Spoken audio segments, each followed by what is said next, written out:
Hello and welcome to How to Install a Metal Fence. I'm Mike, joined today by Ron, and together we will walk you through the entire process for planning and installing your metal fence. So here's what we'll be covering in today's workshop. Planning and preparation, how to calculate the materials needed, fence terminology, installing the fence panels and gates, tools necessary for the project, and then the maintenance and other things to consider to take care of that great new fence. Now, installing a fence of pre-assembled aluminum fence panels is a pretty straightforward solution to the classic look of wrought iron fencing and easily complements really just about any home or landscape. However, aluminum fences resist rust and corrosion unlike wrought iron, and they're a lot lighter. So if you like the look, or maybe you've had a wrought iron fence in the past, this is a much simpler way to kind of mimic that same look and put it in yourself. So let's first start off with the planning and prep needed. A fence is usually considered a major structure. The way your fence can be built may be governed by county and city zoning laws. Homeowners associations and other neighborhood groups may also have fence-related regulations. Before finalizing the plans for your fence, check with the laws and codes where you live. There may be restrictions on the height of your fence, the location of your fence, and the materials used. Now, especially if you live in a historic district or a subdivision, check with your neighborhood association or HOA before installing the fence. Find out if approval from a zoning department or your HOA is required. Sometimes it is. You may need a permit or board approval before you begin work on your fence. Examine your deed also for easements that may allow a utility company or a neighboring property to have a right-of-way through your land. That's something you may not have ever dealt with, but if you have one, you need to incorporate that and think about that as you plan out your fence. If easements are in place, they may limit the design and location of your fence. An easement is an agreement between two parties where one is granted land access in exchange for a fee. Utility easements are usually the most common easements, such as where your telephone or power company runs lines through a property for which they've been granted an easement. Talk to your neighbors whose properties are adjacent to yours about your fence plans. Confirm your property lines to make sure that your fence will be installed on your property. You can find that information about your property lines at the local assessor's office. Now, we cannot stress that enough. Many times people assume their property line is in a certain place only because that's what they've always thought, or that's what they were told, or that's what their neighbor said when they moved in. Don't base this on that, because oftentimes that's not correct. You really do need to confirm this. This is a perfect time to find out for sure where that property line is, because you do not want to install your fence 6 inches over your property line on somebody else's property. Your current neighbor might not mind. A future neighbor might. Some neighbors don't want that. So clearly you want to make sure you know where your property lines are, and this is a perfect time to do that. Now, the first step in this process is to calculate your fence materials. Calculate the materials needed, including posts, gates, panels, concrete, all of those things that you need for setting your post and putting in your fence. Any other tools you'll need to purchase or rent. You can rent some of these things if you don't have them, and you're likely not to have some of them. For our project, we'll be installing pre-built metal fence panels, so we need to calculate the number of fence panels needed. First, determine the total linear feet of the exterior of your space you'll be fencing. Let's say 150 feet, which is 1,800 inches, and subtract the footage for the width of any gates you'll be adding. In this case, 48 inches. Then you'll divide that number by the width of your pre-built panels. Ours are just over 72 inches, but we'll stick with a round number to make the math easier for you to understand. This will equal the total number of panels needed for your project. Ours comes out to just over 24 panels, so we would purchase obviously 25 panels. Now note, panels can be cut to a shorter width if necessary. So if you end up with an odd measurement and discover at the end of a run that you won't have quite enough room for a full panel, plan to purchase one full panel for that space anyway. You'll have to cut that down to fit. Now let's discuss some fencing terminology. First, you have a line post. You use this when connecting fence panels in a straight line. These provide the primary support throughout the bulk of the fence. Then you have a corner post. You use this when connecting fence panels at a 90-degree angle in a corner, unless of course you have a yard that isn't actually square. Make those adjustments as needed. Next, you have an end post. You use this when ending a fence run or on one side of a gate. Then you have a gate post. You use the hinge side to support the weight of the gate. And then finally, you have a fence panel, one section of pre-assembled fencing. To determine the number of posts needed, simply add one post per panel plus any end post. In this example, the project will consist of 18 panels and 2 gates. So the 18 panels will require 18 fence posts, plus the 3 end posts installed where the fence ends at the house and the gates. Now, real quick, if you were just to ask somebody, how many posts do you need for fencing? They would probably think 2 per panel because each panel is connected to 2 posts.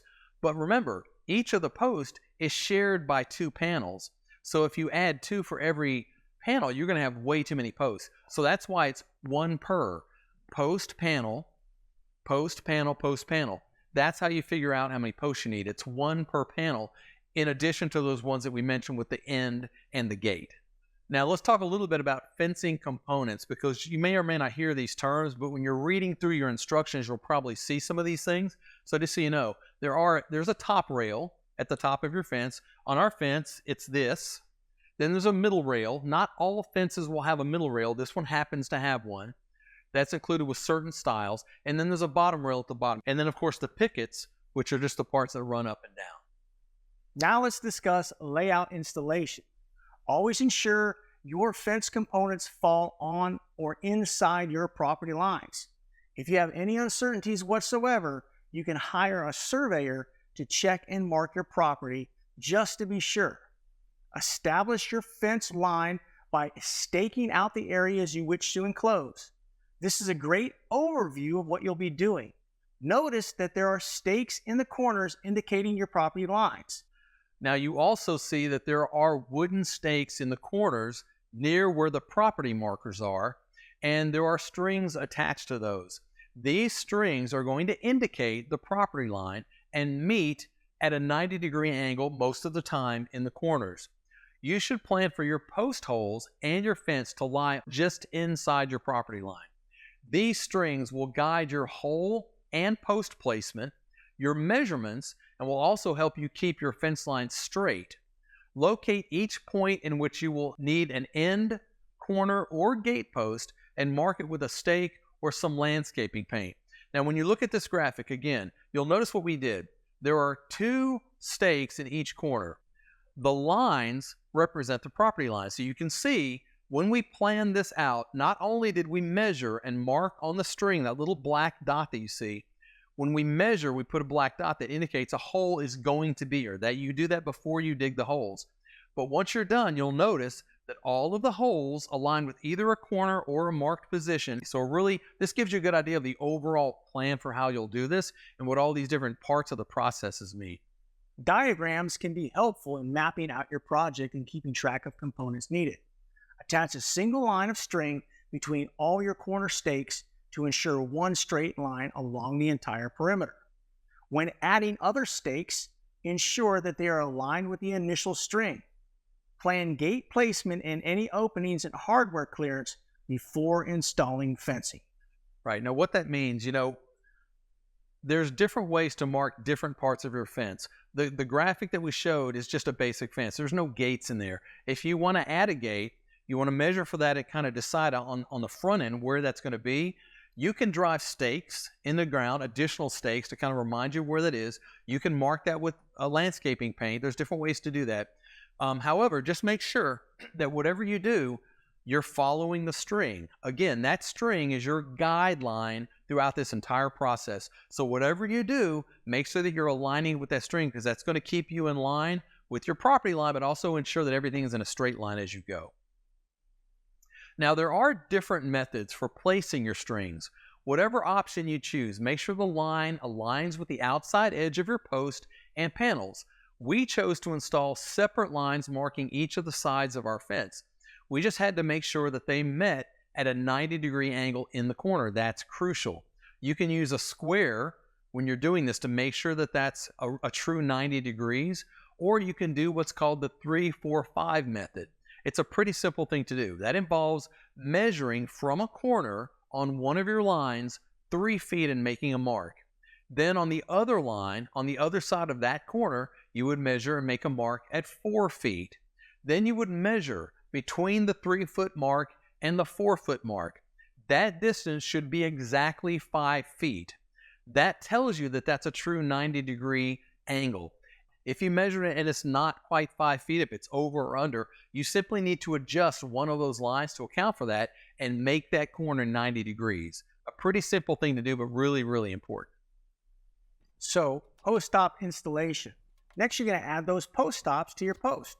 Now, you can use a rubber mallet and gently drive the post stops on the post. You got to be careful not to damage the post stops. You should install all your post stops before installing anything at all. Now, what we mean by post stop, that's just this decorative piece that goes on the top of the post.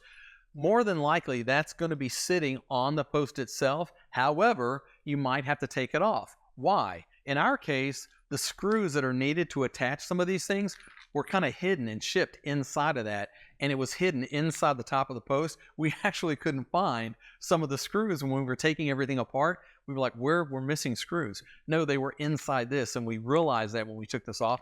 So that's one of the reasons they kind of hide them in there. It's less likely to get lost when this thing's being shipped, and it just keeps it exactly where it needs to be. So know that you might have to take this off, find these screws, and then tap this back into place.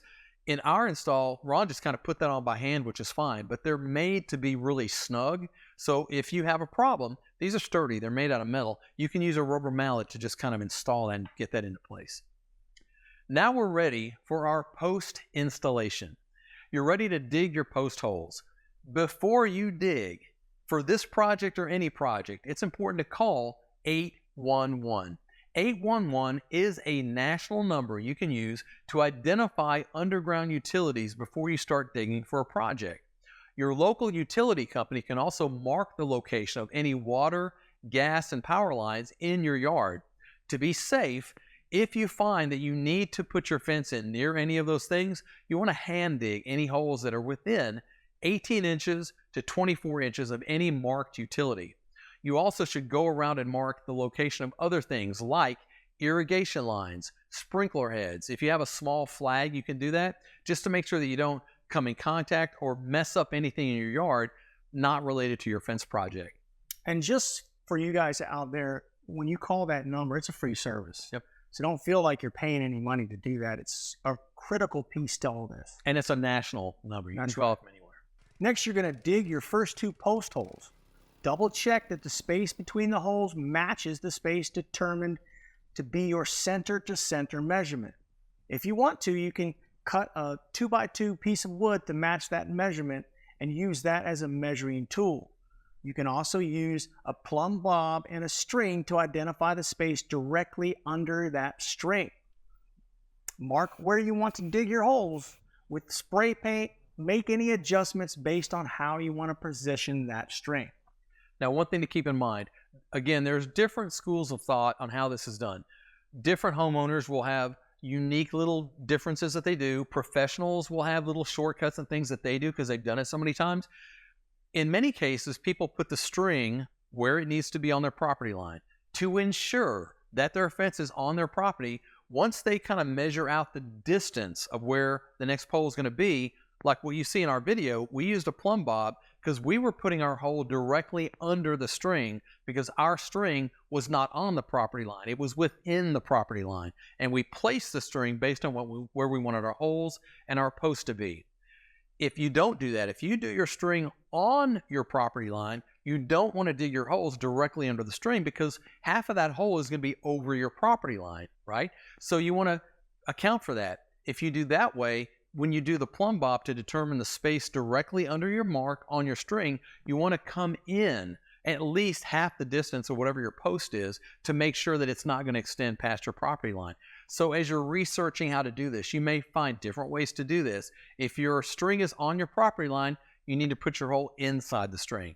If your string is already inside your property line, like it was for us, we put our holes directly under the string. So there's some differences there. Just know that you have options, okay? Now, before we get into digging the holes themselves, i.e. the size of the hole, let's talk about two primary methods for digging a hole. Yes. Seems super elementary, but there are two basic methods. One with a post hole digger, and most post hole diggers are going to make probably, I want to say, about a 10-inch hole in diameter, right?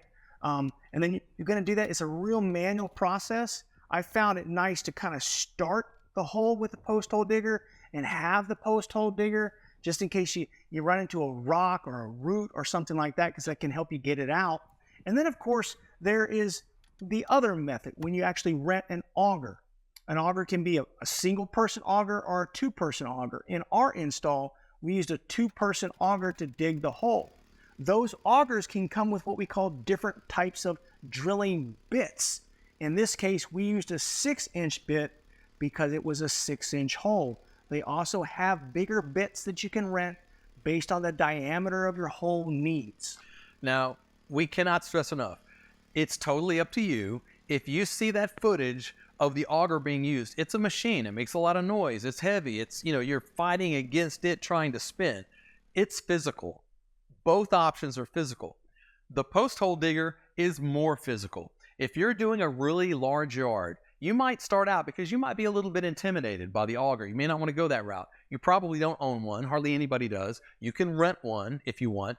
But if you decide not to go that route and you start using the post hole digger, trust me, after 2 or 3 holes, you're going to jump in your car, you're going to go to Home Depot, and you're going to rent the auger, because both are physical.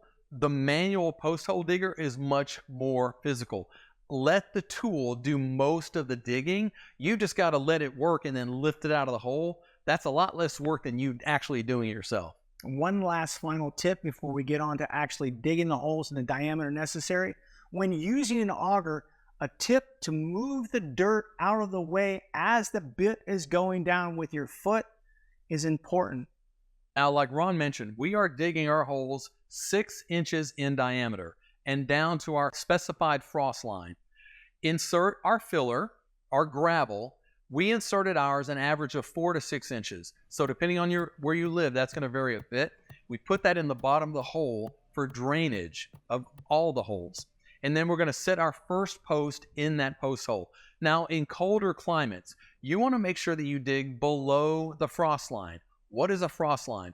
That is the depth at which groundwater in the soil is expected to freeze. The frost line depth depends on your climatic conditions in your area.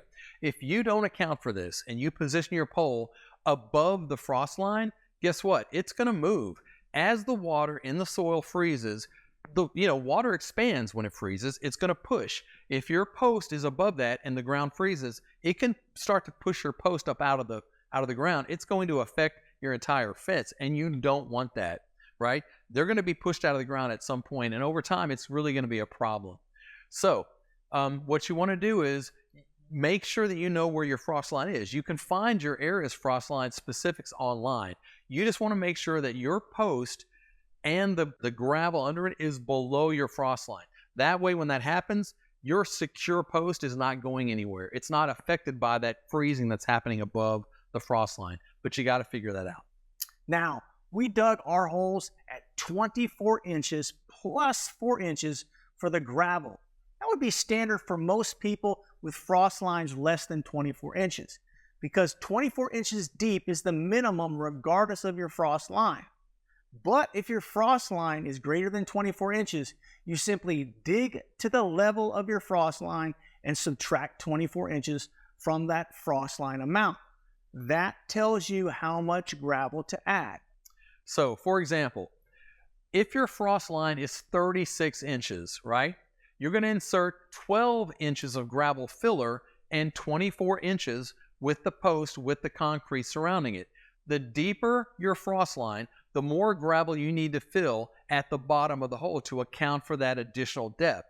The post depth will always be the same to ensure that the amount of exposed post is consistent.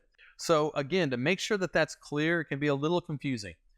The post for this fence, they go in 24 inches consistently, regardless of the frost line.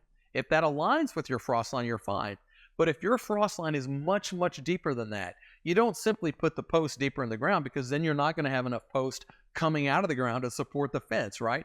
The 24 inches is consistent. If you need a deeper hole to account for your frost line, you make a deeper hole and you make up the difference with gravel. So where you would normally do 4 to 6 inches like we mentioned, you would do more than that to account for that additional depth in your post hole. The post is going to be at the same depth regardless. One other thing to add about the gravel, ladies and gentlemen, as you're putting the gravel in, it's kind of important to get a 2x4 or something, or even a sledgehammer, and just lightly tap the gravel down to make sure that you get it to the height that you want it. You want that to be compacted, but not so much to where the excess water and stuff doesn't have a place to drain. Right. And you don't want it to settle after the installation. You don't want that moving. So compacting and making sure that it's going to stay at the same depth is important. Next, you're going to want to add wood stake stabilizers to that first end post to keep it straight and plumb. You can do that by attaching that plumb tool using clamps to attach the stakes to the post. You're going to want to check periodically when adding the concrete to make sure that it doesn't move and you maintain a level and plumb position. Also, make sure that the post is square to the corner. It meets those strings. That's super critical. It will help make sure that your fence line is straight as you add your panels. You're then going to add that concrete according to the manufacturer's instructions and fill to the top of the hole for the first post only. And you're going to want to level and slope the concrete away from that hole, from that post. Now, we cannot stress this enough. What you don't want to do is just manually put the post in the ground and start pouring in concrete. Even if you think it's level and plumb, and if you don't know what plumb is, level is horizontal. Plumb is the same thing, but vertical. So you want to check level and plumb for these, and that's what you can use that multi-tool. It kind of does both.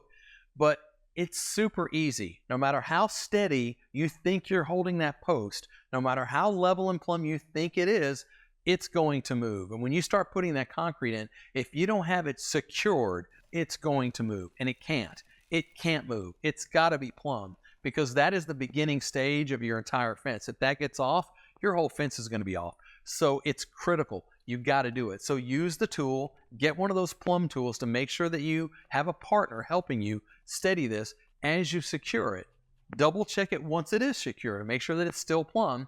Then put in the concrete and make sure throughout the process that it stays plumb, because it is so important. Now, what about mixing the concrete? Well, you can mix your concrete in a wheelbarrow, which a lot of people like to do, or right in the hole. There's two different ways. You can pre-mix the concrete in a wheelbarrow, kind of scoop it into the hole with a shovel. What we decided to do, just for time, is to mix the concrete in the hole. That's totally fine. You can put a little water, put a little concrete, mix it up, add more water, add more concrete, mix it up. You can do the same mixture you're doing in the wheelbarrow in the hole itself. It just makes it a little bit easier, removes a step, saves your wheelbarrow, makes it a little bit less messy, maybe to put it right in the hole. But on average, it's going to take a little less than a 150-pound bag of concrete for each post hole. Of course, that's going to vary based on the depth of your hole. You might want to buy a little extra concrete, have it on hand. You can always take it back if you don't use it. But we suggest using rapid setting concrete, which sets in about 20 to 40 minutes, which will speed up the process. With that in mind, you should only mix enough concrete for 1 or 2 holes at a time. Maybe just 1 hole if you're doing this for the first time and it's going to take you a little bit longer to measure and confirm everything. You may only want to do 1 hole at a time. And again, can't stress it enough, ensure that your posts stay plumb and level using that tool throughout the process until the concrete sets. Also, plan to have water on hand in maybe a trash can or buckets in case you can't reach your post holes with a hose. If you're doing a really large yard and your hose doesn't reach to where you're mixing your concrete, you're still going to have water. So plan for that on the front end. You may want to get some trash can, like plastic trash cans, or just lots of buckets. Have a lot of water out there as you do this. Yeah, water is absolutely important. It's critical. So post location. So you want to measure the width of your fence panel plus the width of your post. This is the common, what we call center to center measurement for that post hole location. The exception being that if you have a panel that has to be cut shorter to fit that smaller space. This comes into play as you're measuring and installing each consecutive post. The directions for this particular fence dictate that we measure 72 3/4 inches from the center of a post and mark our line and drive an additional stake or just mark it like we did. This space allows for the installation of the panel. This will be repeated between all your fence posts, so measuring accurately when installing is critical. Next, post and panel installation. Once that post concrete has an opportunity to set up, install that first fence panel. Insert the horizontal rails from the panel into the punched holes from the previously installed post. Place the rails in as far as the post will allow, and once you've confirmed the location of the next post using the fence panel, add that gravel, then place the next required post into the hole. So just to make sure you're clear on what's happening here, that first pole has been installed and it's secured in concrete. You can take the panel, insert it into that first post. There are holes there where the connection kind of is made between the panel and the post. Dry fit that, don't connect it, just fit it there. Then get your second post, connect it to the panel. This will help you confirm where you measured and marked where that second hole is supposed to be. This is the opportunity to check that and make sure that it's right. If it's not, you want to make an adjustment to that. Now, you know exactly where that post goes. You've made sure the hole's in the right place. You've inserted the post. Now you want to put the concrete, but again, you want to double check and make sure because there is no leeway on this fence. They connect one way in one space only. You got to confirm that before you put in the concrete. Yeah, that's the beautiful thing about this particular fence installation. You do a post, a panel, then a post. That's the beautiful thing about it. Yep. So you're going to slide the post onto the rails of the panel as far as possible. Plumb and level the post as well as the fence panel itself, and then add that concrete according to the manufacturer's instructions. After the concrete is dried and is set, fasten the fence section to the post using your 8x1 self-tapping screws. So it's really important that you be careful and not over tighten the screws. Once those steps are completed, you would then repeat each of them for each of the other fence sections. So a couple things. Ron, talk a little bit about the self-tapping screws. We ran into not an issue, but there was an additional step that we had to do just to get those in place. Yeah. So self-tapping screws are just what they say. They're supposed to automatically kind of tap into the metal and then make the hole. And they do work, but it takes a little bit of effort. So what I've found to be kind of an added little tip for you is to drill a little pilot hole with a metal bit first. That way it catches the screw a little faster, makes it a little easier on you, but make sure that you're using a smaller bit than the screw itself. You don't want to use the same size bit or else the screw won't catch and hold. Right. And just think about it. If you're screwing into wood, wood is obviously softer than metal. A regular screw, you can poke it into the wood a little bit. It's got something to catch onto. This is why it screws into the wood. Not the case with metal. You can't push it into the metal. That's why these screws are different. They're made to kind of help you do that, to kind of dig in and make a hole so it can start. Like Ron said, sometimes it takes a while and you get a little frustrated. It's like it's not going in. There's something wrong. It's not really wrong. It's just taking some time to do what it needs to do. But to make it quicker and easier, you can do a little pilot hole, help that screw because there's already a tiny hole there. It will just speed up the process a little bit. But again, what we said earlier was the steps that we just covered, that's really the process for the entire fence. You do your measuring, you dig the hole, you add the post, you secure it, you add the concrete, you test fit the panel, make sure that the spacing is right, do the next post. That's the entire process. You just have to repeat that throughout the entire, size of your yard to make your fence complete. But those steps, there's not a ton of steps. They're important. It's critical that you do them correctly. You got to measure. You got to make sure things are level and plumb. But there's not that many steps. You just have a lot of repeating to do based on the size of your yard. So again, the basic process is this. Connect the next panel to the secured post on the other side. Use a fence panel to measure for the next post. Confirm the placement of that post. Add the gravel. Insert and secure the next post with the support boards. Check the level and plumb again and again. Can't stress that enough to make sure that that's accurate. you connect the panel to the next post. Then you add your concrete, and once it's set, secure on both sides with screws.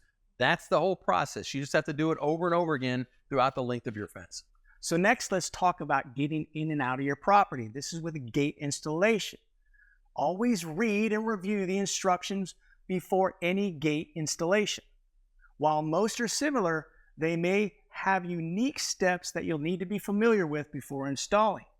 The space required for your gate opening is determined by the width of the gate plus the clearance for the hinges and that latch. This could vary depending on the gate you've selected, so be sure to check the instructions and note that latches are often sold separately. Now remember, it's really important to select the location of your gate before you begin your fence installation. The space between the gate post will probably differ from the spaces between all of your other fence posts, and you need to plan for the gate's position to ensure that you leave an appropriate gap in your fence installation to accommodate for it. You can't do that at the end. You got to do it on the front end. As always, be sure that the two posts on either side of your gate are level and plumb. Now let's talk about mounting the hinges on those gates.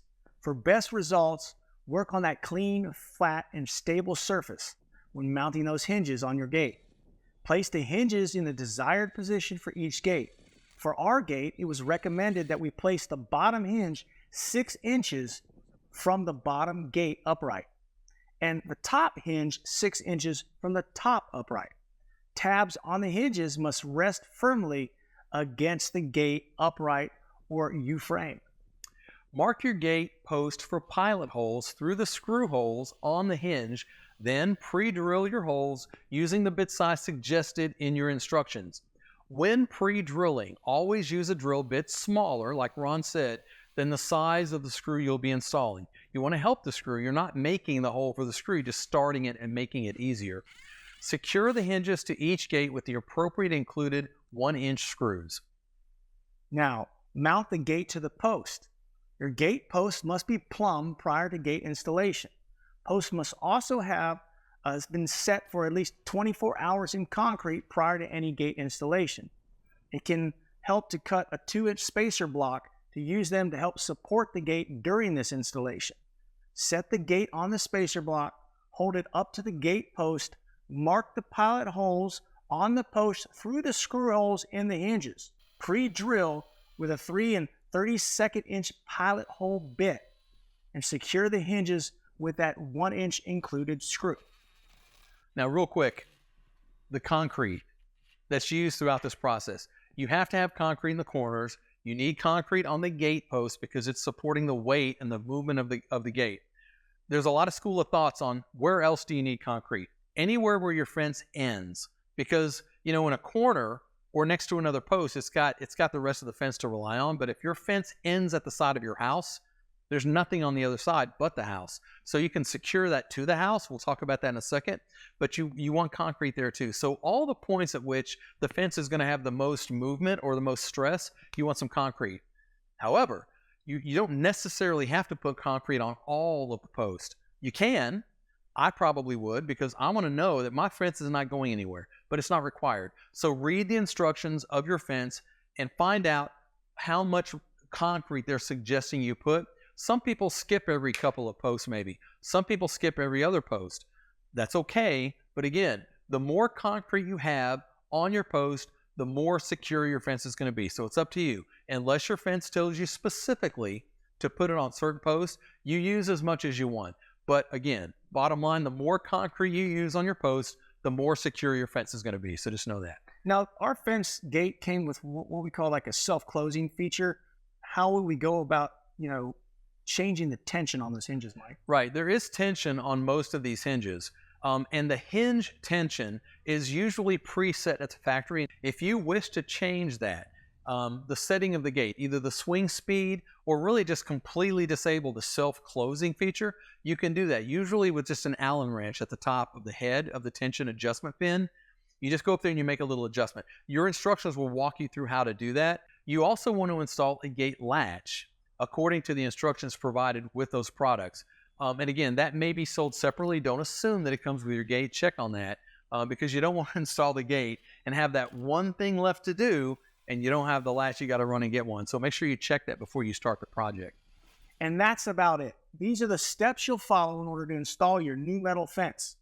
Keep in mind that there's definitely some labor involved and patience that is going to be needed for an installation like this. You want to take your time, so plan for plenty of it when taking on this type of project. The measuring guide, the strings, the hole placement, these are all critical to ensuring your fence is level, straight, looks professional, and is solid. Yeah, we can't stress that enough. You don't plan to do this the first half of a Saturday. It's not going to happen that fast, and you don't want to rush because you'll make mistakes. So make sure you plan for plenty of time when you do this. So here's a list of the tools that you'll need for the project. You'll need strings and stakes, a tape measure, a post hole digger and or auger, you might want both, a shovel, a level, a power drill, a hacksaw, a rubber mallet, gravel, concrete mix, a wheelbarrow, safety glasses, a saw and metal blade for cutting the panels if needed. And let's not forget about the metal actual bits, that different types of bits you're going to need for your drill as well. So now we've talked a lot about installing it. Let's talk about cleaning and maintenance.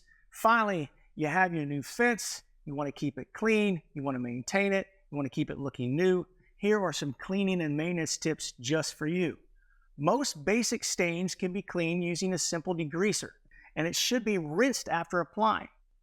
Now, on occasion, you may want to spray your fence with a garden hose. This will remove things like grass clippings, dirt, fertilizers, and keep it looking as new as possible. For light cleaning, you can rinse with water from the bottom to the top and back to the bottom. This will clean the surface on the way up and prevent the collection of dirty rundown and possible streaking on the way down. Just let it air dry or wipe it if you want with a soft, lint-free cloth. For most soiled areas, rinse the surface with clean water from top to bottom. Use a sponge and clean with mild dish soap and water. Immediately rinse any rundown to the lower parts of the fence. Do not allow the dish soap to collect or puddle on surfaces. Immediately rinse the entire section with clean water. It's important that dish soap does not dry on the surface. One more thing, in coastal areas, it's recommended that you frequently spray your fence with water to reduce the accumulation of dirt and salt. You definitely don't want salt building up on your fence. So for maintenance, gate adjustments and leveling are all part of normal care and maintenance items that you'll need to do occasionally. Oil the gate hinges and tighten the screws. Do not let the gate swing in the wind. Keep it secured with a latch or lock. Deter children from swinging on the gate when possible. This is not playground equipment. It's a fence. Do not stack or mount objects or material on or near your fence. Touch-up paint is used as required for the panels, the gates, and the posts. Here are just a few quick other considerations. These metal fence panels have a built-in flex, so they're able to be installed on a gradual slope. The panels will flex to accommodate that change in terrain. Now, if you've got a really severe slope, you have to stair-step your panels. But if it's not severe, it's made to adjust on a slight slope. The panels we installed will adjust to the slope of your yard at a rate of about 38 inches over 6 feet of panel.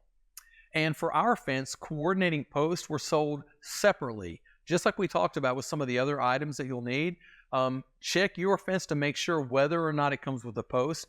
More times than not, you're probably going to have to purchase those separately, so make sure you check. Now, our fence is made from a powder-coated aluminum that resists rust, corrosion, and discoloration. Things to consider when selecting your fence. Support line posts must be installed correctly. We're going back over this again. Concrete isn't required for all posts, but the more secure your posts are, the sturdier your fence will be. Corner, end, and gate posts should be installed in concrete. Now, what do you do at the end of a fence line where it meets the house? We mentioned this earlier. You would simply use what's called a metal wall mount fence bracket. They're designed to connect the fence not to a post, not to another part of fence, but to a permanent structure. So that's how you kind of end the fence at your house, but ensure that it's sturdy at the end. Now, if you end up with a corner of your yard that isn't quite 90 degrees, we've spent a lot of times talking about how important that is. But what if your property lines aren't a 90 degree? You've got to account for that, right? So the fence that we have, there's enough play in the hole to fence rail connection to achieve about a 25-degree angle left or right. So again, while we talked about the flexibility this way, there's also flexibility where it attaches to the post. So if you've got a corner that's not quite 90 degrees, you can make small adjustments there to make sure that it fits into your yard.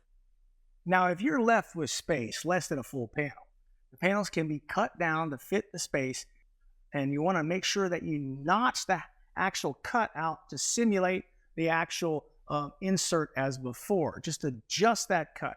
The horizontal rails should sit inside of that post. So you can see here, this is the kind of notch that comes with the panel. This is the part that slides into the hole on the post. If you cut this panel shorter, that notch is now gone. So you have to recreate that as best you can on the rail where you've made your cut to make sure that it fits into the post. So just, take pictures of this, study how this looks, or even hold one of the panels up as you're cutting one of the panels to make it, a little bit shorter, to make sure that the notches look the same so that they'll fit the same. So the notches are about a ½ inch. So you want to make sure that you cut the piece a ½ inch longer to account for that notch so that the notch fits inside the actual post. Now, Mike, we have covered a ton today. Hopefully you have the know-how on how to tackle your metal fence installation. So here's kind of a summary of what we've covered in this workshop. We talked about planning and prep. We talked about calculating the materials needed for this project. We gave you some fence terminology. We installed the metal fence panels and the gates. We discussed the tools necessary for the project, and then we gave you some care and maintenance tips along the way. So with that, we will wrap it up. On behalf of Ron, myself, and the entire Home Depot How-To Workshop team, thank you for joining us today. Good luck with your project, and of course, as always, thanks for shopping at the Home Depot.